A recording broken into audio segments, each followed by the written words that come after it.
Fala pessoal, beleza? Tranquilidade total, professor Marcelo aqui na área para trazer mais um conhecimento aí na área de elétrica, né? Então nós vamos começar também aqui numa série de vídeos falando também sobre a parte de eletricidade, né? Então vamos começar falando sobre grandezas elétricas, tá? Então eu vou ser bem mais sucinto aqui para mostrar basicamente as grandezas elétricas, né? Então falar um pouquinho sobre próton, sobre nêutron, o que é um circuito elétrico, né? Para você, de certa forma, só revisar essa questão que já foi apresentada em sala de aula. Beleza? Então vamos lá?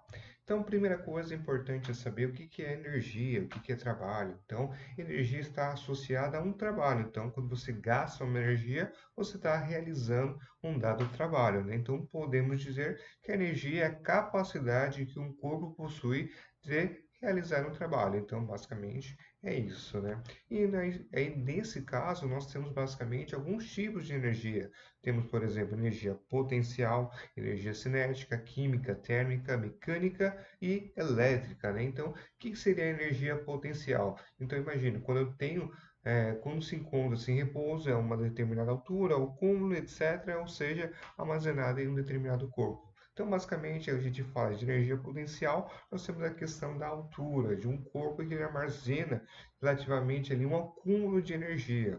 E aí, energia cinética já é a consequência de um movimento de um corpo, ou seja, a energia do corpo ali em movimento. E aí a junção da energia tanto cinética quanto a energia potencial, eu vou ter aqui a energia mecânica. E aí temos também a energia térmica, que ela se manifesta através da variação de temperatura dos corpos, tá? Então, basicamente, se eu tenho ali na época do carvão ali, queimava ali o combustível ali, que seria o carvão, através do calor gerado ali, conseguia fazer movimentar ali os pistões para fazer a locomotiva seguir, né? Então, é muito utilizado energia térmica. Energia química, né, ela se manifesta quando certos corpos são postos em contatos, né? Então, a energia química, né, basicamente, ela vai ter uma reação química ali entre os componentes, né?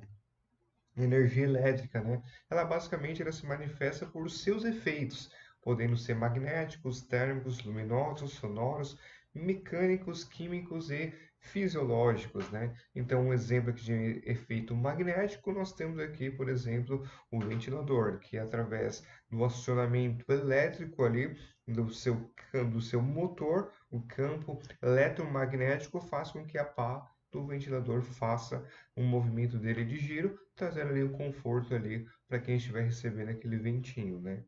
Temos também a parte de térmico, então geralmente utilizamos um ferro de passar, né? Então, quando nós passamos energia elétrica, existe uma resistência, essa resistência esquenta e aí você consegue passar a sua roupa.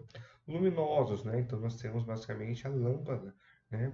Que quando passa também corrente elétrica, o seu filamento esquenta e esse filamento esquentando vai gerar luminosidade, fazendo com que brilhe e aí ilumina o ambiente, né? Temos o sonoro, que através da energia elétrica nós conseguimos ali gerar sons mecânicos, né? Então, basicamente, quando eu tenho, por exemplo, uma válvula solenoide, coloco ali o acionamento elétrico e aí eu consigo ter movimento mecânico ali no meu sistema. Tenho também o químico, então um maior exemplo aqui, né? A passagem de elétrons por um dado filamento e eu tenho, por exemplo, aqui uma bateria. Essa bateria tem um polo positivo e um polo negativo. E aí são separados quimicamente. E aí, quando você coloca um condutor, basicamente você vai ter ali o transporte de elétrons de um polo para o outro. Então, isso aí é um efeito químico. Eu tenho a parte dos fisiológicos, que são basicamente energia que vai, através de aparelhos, vai conseguir basicamente ali fazer com que você venha fazer a sua musculação, fazer ali o seu tratamento ali de performance ali no seu corpo. Então, é um equipamento que através da energia elétrica também é capaz de gerar trabalho, beleza? Então, falando sobre a parte de matéria. O que é matéria? É tudo aquilo que ocupa um lugar no espaço. Então, tem madeira, tem água, tem o ar, tudo aquilo que ocupa um lugar no espaço é uma matéria. Você é uma matéria, eu sou uma matéria, tudo aquilo que ocupa um lugar no espaço, beleza? E aí temos os corpos simples, né? São aqueles formados por um único átomo, também chamado de elemento. Então, tem um exemplo aqui como ouro, cobre, hidrogênio e etc. Temos aqui corpos simples que são formados somente por um átomo, né? Então, por exemplo, tem um átomo de hidrogênio e tem um átomo de oxigênio. Então, isso aqui é corpos simples. Quando eu faço a junção dos dois, eu junto basicamente corpos compostos, né? Que são aqueles formados pela combinação de dois ou mais elementos, né? O sal de cozinha é um exemplo, cloro mais sódio, a água que seria oxigênio mais o hidrogênio e etc, né? Temos também matéria. Matéria, consequentemente, corpos são moléculas e átomos, né? Então a gente falou de matéria, só que também nós vamos falar de moléculas e átomos, né? Então a molécula é a menor parte da substância que contém a sua característica e são formadas por mais de um elemento químico, né? Então eu posso pegar uma matéria, dividir e ainda vou ter a minha molécula. Eu posso ter infinitas divisões e com isso eu vou gerar o átomo, né? Vou ter o átomo. E aí, a molécula é a menor parte das substâncias que mantém as suas características e são formadas por mais de um elemento químico, né? Então, eu vou ter átomos, né? Então, eu tenho um átomo de hidrogênio com um átomo de oxigênio, com mais um átomo de hidrogênio, eu formo o quê? A molécula da água, né? Então, seria o H2O. E aí, o átomo, basicamente, ele é composto dessa forma. Ele tem o seu núcleo, que dentro do seu núcleo eu vou ter os nêutrons e os prótons. Seus prótons eles vão ter carga positiva e os elétrons, que existe basicamente é uma eletrosfera, né, que basicamente ali é um campo ali que tem elétrons que eles vão girar em torno do núcleo. Os elétrons basicamente eles vão ter carga negativa. E aí com isso, quanto mais próximo do meu núcleo, eu vou ter ali o elétron mais preso, mais fixo ali a mim. Quanto mais longe esse elétron tiver da camada de valência, ele vai se tornar um elétron livre, e a chance de ele se dispersar é grande. Então, eu até brinco com os meus alunos, né? Então, quando eu começo a dar aula, eu falo assim, ó, pessoal, presta atenção, vem aqui para frente. Quanto mais próximo você está aqui do professor lecionando, mais próximo e por dentro você vai estar da matéria. Quanto mais longe a pessoa que senta lá no fundo, fica no celular, fica ali disperso, mais a tendência dele se perder, né? Então, nós vamos ter esse fluxo. Então, só fazendo uma analogia, beleza? Temos aqui os prótons, eles são cargas positivas e temos ali os elétrons que são cargas negativas. Então, se nós, todo átomo ele tende a ter o equilíbrio. Então, o mais correto de um átomo é ter carga positiva igual a carga negativa. E aí eu consigo ter o equilíbrio do meu átomo. E aí, falando um pouquinho sobre cargas elétricas, nós temos aqui a lei da atração e repulsão. Então, cargas iguais, positivo com positivo, negativo com negativo, eles se repelem. Já cargas opostas, elas se atraem, positivo com negativo. O mesmo acontece no magnetismo, a lei da atração e repulsão, onde eu tenho a mesma coisa, positivo com positivo se repele, negativo com negativo se repele, porém cargas opostas, positivo com negativo, vai se atrair, beleza? Então eu tenho o íon negativo e o íon positivo. O que acontece? O íon positivo ele tem menos elétrons, já o íon negativo ele é negativamente, ele tem muitos elétrons. E aí qual que é a tendência dessas duas cargas? Você tentar ter o equilíbrio. E aí para isso, né, um átomo os elétrons vão pulando de um átomo para o outro, ali através da sua eletrosfera, né? E aí vai gerar uma corrente elétrica. Então vai ser a primeira grandeza elétrica que nós vamos estar falando aqui, que é a corrente elétrica. Então, assim como na matemática, na elétrica, temos também grandezas fundamentais: corrente elétrica, tensão elétrica, resistência elétrica e potência elétrica. E cada uma vai ter uma unidade. Por exemplo, a corrente elétrica temos a unidade ampere, representada pela letra I. Unidade volt, que é a tensão elétrica, representada pela letra E, U ou V. A parte de resistência elétrica, temos a unidade Ohm, representada pela letra R, e a unidade de potência elétrica é a unidade Watt, representada pela letra P. né? E aí vamos falar agora sobre tensão elétrica. É a diferença, basicamente, expressa de uma diferença de potencial. Geralmente a gente chama de DDP, diferença de potencial elétrica. Então, basicamente, o que que é a tensão elétrica, né? Basicamente, ela é essa diferença entre prótons e elétrons, né? E aí, se eu tenho um lado positivo e um lado negativo, você tende ao o equilíbrio. Então, se você conseguir gerar ali através de um condutor que os meus elétrons fluam através desse condutor e chegue do lado positivo, você tenta ali ter o equilíbrio. E aí, em outras palavras, é a força capaz, né, de impulsionar os elétrons em um condutor. Então, de forma mais analógica, né? Então, por exemplo, uma bateria, eu tenho um lado positivo e tenho um lado negativo. Então, o que acontece? Um lado tem mais, né? No caso, o negativo tem mais elétrons, no lado positivo tem menos elétrons. Então, se eu tiver ali um condutor, você vai passando esses elétrons para o outro lado, até chegar num dado momento que você vai ter basicamente zerado a sua bateria. Não vai ter mais diferença de potencial.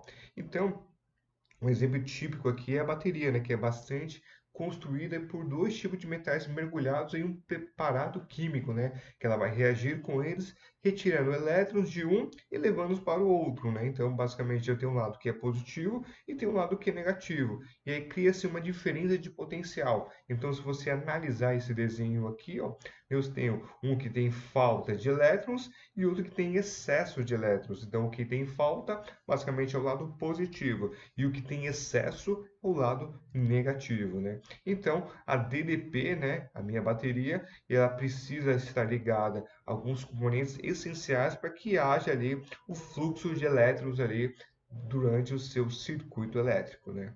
Então, o que seria essa tensão elétrica de forma mais análoga, né? Então, por exemplo, aqui eu tenho uma bateria que existe uma diferença de potencial ali que nós podemos dizer aqui medir em volts, né? Então, temos aqui 12 volts. E aí a corrente, ela circula até o equilíbrio dos potenciais, né? Então, fazendo uma analogia com um sistema aqui de dois tanques, né? Eu tenho um tanque A e o tanque B, e temos uma diferença aqui de alturas aqui entre os dois níveis aqui de 12 metros. A partir do momento que eu abrir essa comporta, vai haver o que? Fluxo de água. A mesma coisa acontece se eu colocar um condutor aqui e colocar uma carga. Esses elétrons vão fluir até chegar ao equilíbrio. Quando chegar no equilíbrio, ou seja, a minha tensão, minha diferença de potencial acabou. A mesma coisa que nós temos aqui nesse sistema aqui de nível. E aí, chega no dado momento que eu não vou ter mais diferença ali de altura, minha água não vai mais circular. Eu vou atingir o equilíbrio. Então, tudo volta-se à questão do equilíbrio, né? E aí, basicamente, corrente elétrica, né? Nós temos aqui a bateria, tem um fluxo de elétrons, e esse fluxo de elétrons através de um condutor, e eu tenho que ter um consumidor. E aí, meus elétrons livres, que está na camada de valência, ali na eletrosfera, ele vai do negativo para o polo positivo. Beleza? E aí, basicamente, eu preciso ter um condutor. Isso aí é fato, porque se eu não tiver um condutor e colocar diretamente o negativo no polo positivo, eu vou ter uma descarga elétrica, né? Então, a sua corrente tende ao infinito e é dar meio aqueles pipoco, né? Então, querendo ou não, você vai jogar uma descarga muito alta. Querendo ou não, você precisa ter um consumidor para poder drenar essa corrente elétrica, ok? Então, ali, o movimento dos elétrons, né? Então, eu posso ter uma corrente elétrica chamada DC, que é Direct Current, ou seja, corrente contínua, que ela vai seguir um movimento ordenado de elétrons, né? Do polo negativo para o polo positivo. Eu tenho a corrente elétrica AC, Alternative Current, ou seja, ela tanto hora ela é positiva, hora ela é negativa, desculpa. Então, ela fica alternando, formando uma senoide ali. Então, basicamente, nós podemos ter essas duas, né? Então, corrente elétrica é um movimento ordenado dos elétrons que acontece apenas quando há uma diferença de potencial entre dois pontos. A condição para que haja corrente elétrica é o circuito estar fechado, ou seja, o interruptor deve estar acionado. Então, se eu tenho um circuito aqui onde eu tenho uma bateria, eu tenho um interruptor e eu tenho uma carga, primeiramente no meu fio, no interior do meu fio, eu tenho cargas ali elétricas que estão desorientadas. A partir do momento que eu fecho esse circuito, vou ter uma DDP, eu meio que ordeno como esses elétrons devem fluir. E aí, se for uma corrente contínua, ele vai seguir sempre do negativo para o positivo. E nós temos o sentido convencional, né, que geralmente é positivo para o negativo, tá? É o que nós vamos ver nessa figura. Então, eu tenho o sentido real da corrente, porque eu vou ter excesso de elétrons, eu vou tentar equilibrar. Então, ela vai do negativo para o positivo. Só que antes não sabia esse conceito. E com isso, os estudiosos achavam que era do polo positivo para o polo negativo. Então, querendo ou não, nós temos dois tipos, né? Basicamente, dependendo da circunstância, né, e do livro que está se referenciando, nós utilizamos o sentido convencional da corrente ou até mesmo o sentido real da corrente, dependendo do livro a qual estiver sendo especificada a parte elétrica, né? Mas vale a pena você saber que existem esses dois tipos, né? Que realmente ele vai do negativo para o polo positivo, ok? E aí, não existirá corrente sem tensão, mas pode haver tensão sem corrente, pois a tensão é que orienta as cargas elétricas, né? Então, sem corrente, não existirá corrente sem a tensão, mas pode haver uma diferença de potencial. Porém, não precisa necessariamente ter a corrente elétrica. Então, agora falando sobre mais uma grandeza aqui, que é a questão da resistência elétrica, né? Que é a característica que define o quão difícil é a passagem dos elétrons em um material. Então, quanto uma DTP é aplicada a um condutor e uma carga e se estabelece uma corrente elétrica, a quantidade de elétrons livres começam a se deslocar nele, beleza? Então, nesse processo, os elétrons podem colidir entre si e também com átomos que constituem o metal de que o condutor é feito. Então, eu vou ter uma resistência ali da passagem dos elétrons que estão sendo ordenados através de uma TDP, né? Então, basicamente, a minha resistência elétrica existe algumas particularidades que é importante nós conhecermos, né? Então, a resistência ela depende ali, primeiramente ali do material. Então, ele tem que ser um material condutor de energia elétrica. Beleza. O segundo fato, se você tiver um comprimento muito grande desse fio, né, você vai gerar também uma resistência, porque ao longo do percurso os elétrons vai ter um fluxo e aí ele vai ficando basicamente a sua resistência abaixa. Se eu tiver seções diferentes, também vou ter uma resistência alternada aí, né? Então você vai ter um aumento da resistência, né? Se eu tiver a questão de temperatura, a questão de temperatura também gera essa inconsistência em relação à resistência elétrica, né? Então, basicamente, a resistência vai ser a minha carga. Então, a partir do momento que eu tenho ali o fluxo de elétrons, eu vou estar consumindo ali essa energia e transformando em algo que venha a ser algum efeito, podendo ser térmico, podendo ser luminoso, podendo ser mecânico, que nem nós mencionamos no tipo de trabalho que, no caso, a energia elétrica pode proporcionar. Tá? Então, revisando aqui de forma generalizada, né, nós temos basicamente, né, podemos fazer uma comparação no sistema hidráulico, né? Então, onde basicamente a tensão seria a altura da caixa d'água em relação à saída da mesma. Ela vai fornecer e ter uma dada pressão. A corrente seria o fluxo da água através do cano, que seria o condutor. E aí a resistência seria os pequenos diâmetros dos canos ou eventuais obstruções à passagem da água. Então nós conseguimos ter essa analogia que nós levamos aqui para a parte de correntes e circuitos elétricos. Mais uma grandeza que nós podemos observar é a questão da potência elétrica, né? Que é a capacidade dos fluxos de elétrons que gerar trabalho. Então, o trabalho é a transformação de energia elétrica em uma outra forma de energia, realizada pelo consumidor ou pela carga. Ao transformar energia elétrica, o consumidor realiza um trabalho elétrico, né? Então, observando essa figura, basicamente nós temos um homem mais forte e um homem mais fraco. Cada um tem a sua potência elétrica. Um consegue entregar mais serviço e outro consegue entregar menos, né? Então, assim como o homem mais alto parece estar realizando mais trabalho, que o baixo, as cargas elétricas possuem também capacidade diferente de produzir trabalho, né? Então, se nós analisarmos aqui, por exemplo, nós temos duas lâmpadas, mas cada uma vai entregar um trabalho diferente. Mas de forma resumida, né, quanto maior a potência elétrica, melhor vai ser o trabalho que ele vai representar. Ele vai ter mais capacidade de entrega de trabalho. Então, tem uma lâmpada de 60 watts ligada a 127 e temos uma lâmpada aqui de 100 watts ligada a 127 também. Quem vai dar mais luminosidade? Com certeza as lâmpadas que vai ter mais potência. No caso aí, 100 watts. Né? Então, a potência elétrica é basicamente a capacidade de transformar essa energia elétrica em algum trabalho. Beleza? E aí, basicamente, as unidades elétricas que nós utilizamos é tensão, corrente, resistência e potência. Simbologia: E para a tensão, I para a corrente, R para a resistência, potência aqui em P.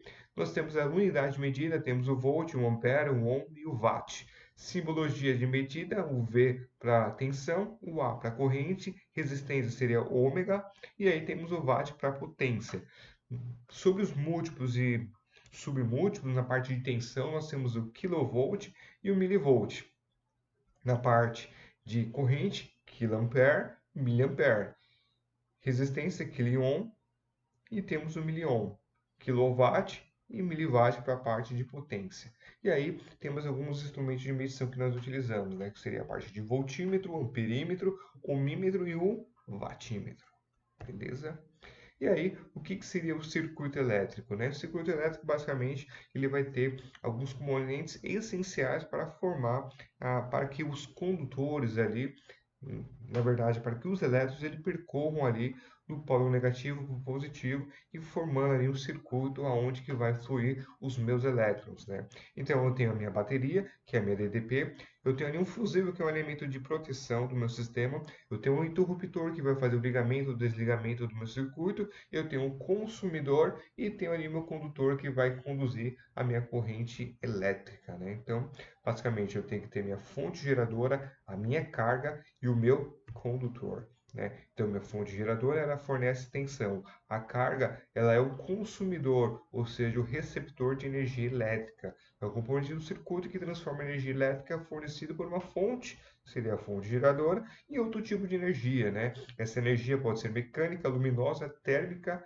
ou sonora. E os condutores são o elo de ligação entre a fonte geradora e a carga, e serve de meio de transporte da corrente elétrica. Né? Então, eu tenho basicamente aqui um sistema de circuito elétrico, um interruptor ligado ou desligado, e ali eu tenho o meu gerador. Toda vez que eu fecho o meu contato ali, ele vai ter passagem de corrente elétrica. Beleza? E quais são os tipos que nós temos, né? Tipos de circuitos. Temos circuitos em série, circuito em paralelo e circuito em misto, né? Então, circuito em série, basicamente eu vou ter duas cargas em séries. E aí existem basicamente três funções principais. Ela vai fornecer apenas um caminho para a corrente elétrica percorrer. A intensidade da corrente é sempre a mesma em qualquer ponto. Por quê? A minha corrente está fluindo ali sobre as duas cargas, então é a mesma corrente, ela só vai ter um único caminho. E o funcionamento desse circuito é dependente. Isso é, se houver alguma falha, ou seja, eu cortar ali o fio, acabou, não vai ter mais energia elétrica naquele ponto. Ele é totalmente dependente. Uma coisa interessante aqui também, se nós analisarmos também a questão que a tensão que é fornecida, ela vai ser consumida. Então, vamos supor que eu tenho uma tensão aqui geradora de 12 volts e eu tenho duas lâmpadas. Cada uma vai receber uma dada tensão, tá? Então, eu brinco aqui, mas cada uma vai receber uma tensão que vai ser consumida ali. Tudo que é fornecido tem que ser consumido. Então, se eu tiver 12 volts, vai ter uma queda de tensão em cada uma das cargas de 6 volts, completando ali os 12 volts e trazendo um equilíbrio ali do sistema, o equilíbrio do meu circuito elétrico, tá? Então aqui eu posso ter diversos componentes aqui, diversas cargas ligadas em série, beleza? Circuitos em paralelo fornecem mais de um caminho para a corrente elétrica percorrer. A tensão é sempre a mesma em qualquer componente. Então, quando eu ligo em paralelo, basicamente eu coloco a minha tensão em cada um dos sistemas, em cada uma das cargas. E essa tensão ali sempre vai ser a mesma. Porém, em relação à corrente, ela vai se dividir e no final ela tem que voltar ao mesmo valor. O funcionamento desse circuito é independente, ou seja, né, se houver alguma falha ou qualquer um dos componentes for retirado do circuito, o outro permanecerá com a circulação de corrente elétrica. Então, boa parte das ligações residenciais que nós temos é ligado em paralelo, nunca em série, porque paralelo, nesse caso, eu mantenho a mesma tensão ali e não subdivido a minha tensão que é gerada ali pela minha fonte geradora. Então é o melhor caminho você trabalhar com tensão ali, com um circuito em paralelo. E aí eu posso basicamente ter por último um circuito misto, que eu posso ter um circuito em série junto com um circuito em paralelo, beleza? Ele é muito comum em aparelhos eletroeletrônicos nos quais há a função de polarizar os componentes. E aí, para poder finalizar, nós temos aqui a parte de simbologia, né? Então, a figura de um condutor basicamente é uma reta, um segmento de reta. O cruzamento, beleza, se eu tiver uma conexão entre ele, eu vou colocar um ponto. A minha fonte geradora, basicamente eu vou ter um lado falando em direct current, que seria a corrente contínua, eu vou ter um lado maior e um lado menor. Falando um pouquinho sobre a minha lâmpada, eu vou ter o H, que vai representar ali a minha lâmpada, a minha carga. E eu vou ter ali o meu interruptor, que nesse caso ali ele vai ligar e desligar no sistema.